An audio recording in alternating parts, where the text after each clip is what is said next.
April 11 నేడు మనందరికీ చాలా ప్రత్యేకమైన రోజు. భారతదేశపు అగ్రశ్రేణి సంఘ సంస్కర్తల్లో ఒకరు, తరతరాలకు మార్గదర్శిగా నిలిచిన క్రాంతి పథగామి మహాత్మా జ్యోతిరావు పులే జయంతి నేడు. ఆయన ద్విశతాబ్ది జయంత్యుత్సవాల ప్రారంభం నేపథ్యంలో ఈ ఏడాది మరింత విశిష్టతను సంతరించుకున్నది. మహాత్మా పూలే గొప్ప సంఘ సంస్కర్త. అంతేకాదు నైతిక స్థైర్యం, నిరంతర సత్యాన్వేషణ, సామాజిక శ్రేయస్సు పట్ల అచంచలమైన అంకితభావం కలబోసిన ఉదాత్త జీవితం ఆయనది. ఎన్నో సంస్థలను నెలకొల్పి ఎన్నో ఉద్యమాలకు సారథ్యం వహించి చిరస్మరణీయులయ్యారు పూలే. ఆయన రేకెత్తించిన సరికొత్త ఆశలు, దేశ ప్రజల్లో నింపిన ఆత్మవిశ్వాసం, మన నాగరికత పరిణామ క్రమంలో ఆయన చేసిన అసమానమైన సేవలు నేటికీ లక్షలాది మందికి స్ఫూర్తిని అందిస్తున్నాయి.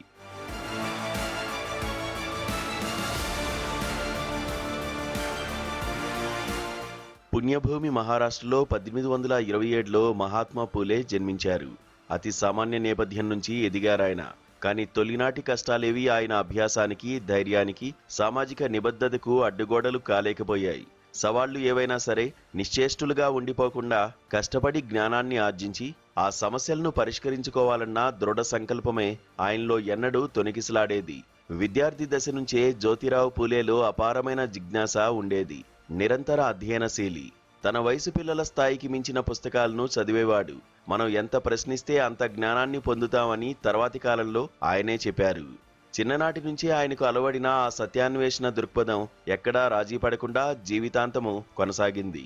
విద్యను, జ్ఞాన సముపార్జనను జీవిత లక్ష్యాలుగా మలుచుకున్నారు మహాత్మా పూలే. జ్ఞానం కొందరి గుత్తాధిపత్యం కాదని, ఆ శక్తి అందరికీ అందాలని స్పష్టంగా గుర్తించారాయన. సమాజంలో అనేకలకు అక్షర జ్ఞానం అందని ద్రాక్షగా ఉన్న ఆ కాలంలోనే బాలికల కోసం, విద్యావకాశాలు లేని వర్గాల కోసం పాఠశాలలను తెరిచి విద్యా విప్లవానికి నాంది పలికారు. తల్లి ద్వారా బిడ్డకు అందే సంస్కారం అమూల్యమైనది.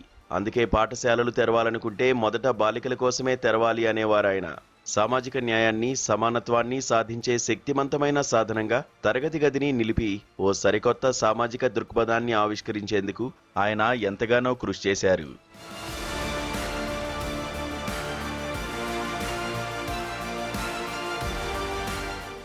విద్య పట్ల ఆయన దార్శనికత మనందరికీ స్ఫూర్తిదాయకం. దేశ యువతలో పరిశోధన, ఆవిష్కరణల పట్ల ఆసక్తిని పెంపొందించడమే లక్ష్యంగా గత 10 ఏళ్లుగా మేమెంతో కృషి చేశాం. ప్రశ్నించేలా, అన్వేషించేలా, నూతన ఆవిష్కరణలు చేసేలా యువతరాన్ని ప్రోత్సహించే పటిష్టమైన వ్యవస్థను నిర్మిస్తున్నాం. విజ్ఞానం, నైపుణ్యాలు, అవకాశాల్లో పెట్టుబడుల ద్వారా సమస్యల పరిష్కర్తలుగా, దేశ ప్రగతికి సారథులుగా భారత్ తన యువతను సశక్తులుగా తీర్చిదిద్దుతోంది. మహాత్మా పూలే తన విజ్ఞానంతో, వివేకంతో వ్యవసాయం, ఆరోగ్యం, గ్రామీణాభివృద్ధి వంటి రంగాలపై విస్తృత అవగాహనను పెంపొందించుకున్నారు. రైతులు, కార్మికులకు అన్యాయం జరిగితే మన సమాజం బలహీనపడుతుందని ఆయన ఎప్పుడూ చెప్పేవారు. పొలాల నుంచి పల్లెల దాకా రోజువారీ జీవితంలో సామాజిక అసమానతల తీవ్రతను ఆయన నిశితంగా గమనించారు. అందుకే పేదలు, అణగారిన వర్గాల ఆత్మగౌరవాన్ని కాపాడడంలో ఆయన పూర్తిగా నిమగ్నమయ్యారు. అలాగే సామాజిక సామరస్యం కోసం శక్తి వంచన లేకుండా నిర్విరామంగా కృషి చేశారు.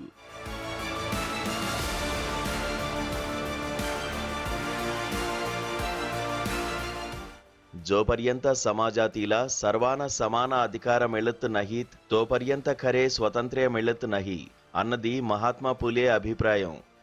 సమాజం లక్ష్యంగా ఈ ఆశయాన్ని కార్యాచరణగా మలిచే దిశగా ఎన్నో సంస్థలను ఆయన నెలకొల్పారు. ఆయన స్థాపించిన సత్యశోధక సమాజం ఆధునిక భారతదేశంలో అత్యంత ముఖ్యమైన సామాజిక సంస్కరణ ఉద్యమాల్లో ఒకటి. సామాజిక సంస్కరణ, సమాజ సేవ, మానవ గౌరవాన్ని పెంపొందించడంలో ఇది అగ్రగామిగా నిలిచింది. మహిళలు, యువత, గ్రామీణ ప్రజలకు గొంతుకైంది. న్యాయం, ప్రతి వ్యక్తికి గౌరవం, సమిష్టి పురోగతి స్ఫూర్తిని కేంద్రంగా నిలపడం ద్వారా సమాజాన్ని శక్తిమంతంగా తీర్చిదిద్దవచ్చన్న మహాత్మా పూలే విశ్వాసానికి ఈ ఉద్యమం నిదర్శనం. ఆయన వ్యక్తిగత జీవితము ధైర్య సాహసాలను బోధించే పాఠమే. నిరంతరం జనబాహుళ్యంలో ఉంటూ ప్రజల కోసం పరితపించడం ఆయన ఆరోగ్యంపై ప్రభావం చూపింది. అత్యంత క్లిష్టమైన అనారోగ్య సమస్యలు కూడా ఆయన సంకల్పాన్ని సడలించలేకపోయాయి. పక్షవాతం బారిన పడి శరీరం సహకరించని స్థితిలోనూ తన కృషిని కొనసాగించారు. అవును, ఆయన శరీరం కఠిన పరీక్షను ఎదుర్కొని ఉండొచ్చు, కానీ సమాజం పట్ల ఆయన నిబద్ధత మాత్రం సడల్లేదు. ఆయన జీవితంలోని ఈ అకుంఠిత దీక్షే నేడు ఎన్నో కష్టాలు కోర్చి పోరాటాన్ని కొనసాగిస్తున్న లక్షలాది మందికి స్ఫూర్తినిస్తోంది.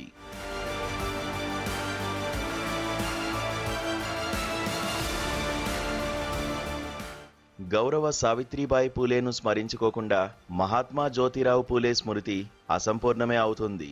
దేశం గర్వించదగ్గ అగ్రశ్రేణి సంస్కర్తల్లో ఆమె ముందు వరుసలో నిలుస్తారు. దేశపు తొలితరం మహిళా ఉపాధ్యాయునిగా బాలికా విద్యా వికాసంలో ఆమె నిర్ణయాత్మక పాత్ర పోషించారు. తద్వారా వారు కలలను సాకారం చేసుకునే అవకాశాన్నిచ్చారు. మహాత్మా పూలే మరణానంతరము ఆ ఆశయ దీప్తిని సావిత్రిబాయి ఆరనివ్వలేదు. 1897లో ప్లేగు వ్యాధి విరుచుకుపడిన తరుణంలో బాధితుల సేవలో ఆమె పునరంకితమయ్యారు. చివరకు అదే వ్యాధికి గురై ప్రాణాలు విడిచిన త్యాగమూర్తి ఆమె. మనది పుణ్యభూమి. విశిష్టమైన భావాలు, నిరుపమాన త్యాగాలు, అకుంఠిత దీక్షతో మన సమాజాన్ని శక్తిమంతంగా మలిచిన మహనీయులు, వీరనారులకు నిలయమిది. మార్పు ఎక్కడి నుంచో మొదలవుతుందని ఎదురుచూడలేదు. వారే మార్పునకు నాంది పలికారు. శతాబ్దాల నుంచి దేశంలో సామాజిక పురోగతి దిశగా మన సమాజం నుంచే శంఖారావం వినిపించింది. పీడితుల వ్యధను గుర్తించి దాన్ని తలరాత అని సరిపెట్టుకోకుండా ఎదురు తిరిగిన వారి నుంచి ఆ చైతన్యం పుట్టుకొచ్చింది. అలాంటి యోధుల్లో ఒకరు మహాత్మా జ్యోతిరావు పూలే.